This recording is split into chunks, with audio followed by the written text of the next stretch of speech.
বদনজরের রুকিয়ার গোসল করার নিয়ম। আমরা অনেক সময় বদনজরে পড়ে যাই। আল আইনু হাক্কুন, বদনজর এটা কিন্তু সত্য। যদি কারো বদনজর লেগে যায় আপনি কিভাবে বুঝবেন এবং কিভাবে এর থেকে বাঁচবেন আজকে প্র্যাকটিক্যালি আপনাদেরকে জানিয়ে দিব এবং আমলগুলো শিখিয়ে দিব। আল্লাহর প্রতি বিশ্বাস রেখে, আল্লাহর প্রতি ট্রাস্ট রেখে যদি আপনি পরিপূর্ণভাবে আমল করতে পারেন, ইনশাআল্লাহ আল্লাহ তাআলা এই বদনজর থেকে আপনাকে হেফাজত করবেন। অনেক সময় দেখা যাচ্ছে সুস্থ মানুষ অসুস্থ হয়ে গেছে। আপনার ছোট বাচ্চা খুব সুন্দর করে হাসাহাসি করে, ছোট বাচ্চা খাওয়া দাওয়া ঠিক মতো করতেছে, হঠাৎ করে খাওয়া দাওয়া বন্ধ করে দিয়েছে, শরীর শুকিয়ে যাচ্ছে, মেয়েটা কথা শোনে না, অনেকের বিয়ে হচ্ছে না, এটা বদনজরের কারণে হতে পারে। কেননা আল আইনু হাক্কুন, বদনজর এটা সত্য। নবীজি সাল্লাল্লাহু আলাইহি ওয়াসাল্লামের জামানায় কিন্তু এরকম হয়েছিল। এক সাহাবী গোসল করতেছিলেন, হঠাৎ করে তার পাশ দিয়ে আরেকজন সাহাবী যাচ্ছিলেন, সেই সময় তিনি শুধু তার দিকে তাকিয়েছেন, সাথে সাথে সে বেহুশ হয়ে পড়ে গিয়েছে। এরকম ঘটনা ঘটেছে। নবীজি সাল্লাল্লাহু আলাইহি ওয়াসাল্লাম জানিয়ে দিয়েছেন আল আইনু হাক্কুন, বদনজর এটা সত্য। এখন এই বদনজর যদি আপনার ভিতরে থেকে থাকে, আপনার খেতে ভালো লাগে না, অসুস্থ হয়ে যাচ্ছেন, দিন দিন শুকিয়ে যাচ্ছেন, কোনো কাজে ভালো লাগে না, ব্যবসায় লস হয়ে যাচ্ছে, বিভিন্ন ধরনের সমস্যা আমাদের ভিতরে থাকে, বিশেষ করে স্বামী স্ত্রীর ভিতরে ঝগড়া লেগে থাকে। এই বদনজর যদি আপনি কাটাতে চান, কি করবেন?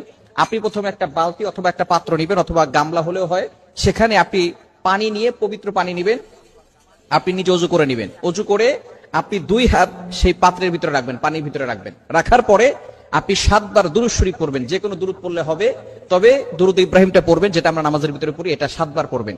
এরপরে 7 বার সূরা ফাতিহা পড়বেন, 7 বার আয়াতুল কুরসি পড়বেন, 7 বার সূরা কাফিরুন পড়বেন, 7 বার সূরা ইখলাস পড়বেন, 7 বার সূরা ফালাক পড়বেন, 7 বার সূরা নাস পড়বেন। এরপরে 7 বার আবার দুরূদ শরীফ পড়বেন।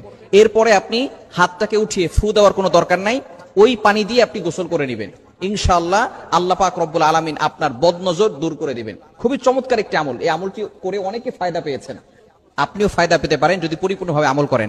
তবে অবশ্যই আমাদেরকে খেয়াল রাখতে হবে, টয়লেটের ভিতরে ঢুকে এই আমল করতে যাবেন না। বিশেষ করে বর্তমানে আমাদের প্রত্যেকটা ঘরের সাথে সাথে অ্যাটাচড টয়লেট, অ্যাটাচড বাথরুম হওয়ার কারণে দেখা যাচ্ছে যে আমরা ওইখানে গোসল করি, ওইখানেই টয়লেট করি। বিশেষ করে যদি এরকম হয়, তাহলে আপনি বাইরে থেকে, অর্থাৎ আপনার রুম থেকে এটা করে তারপরে আপনি সেখানে গিয়ে গোসল করতে পারেন, কোনো সমস্যা নাই।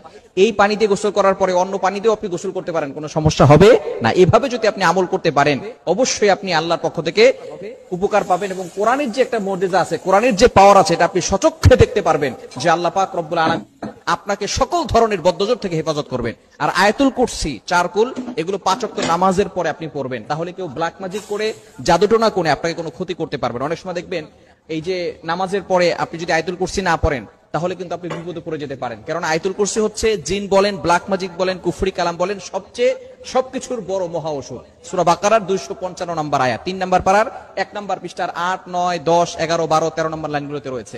এজন্য আমরা এই আমলটি বেশি বেশি করার চেষ্টা করব।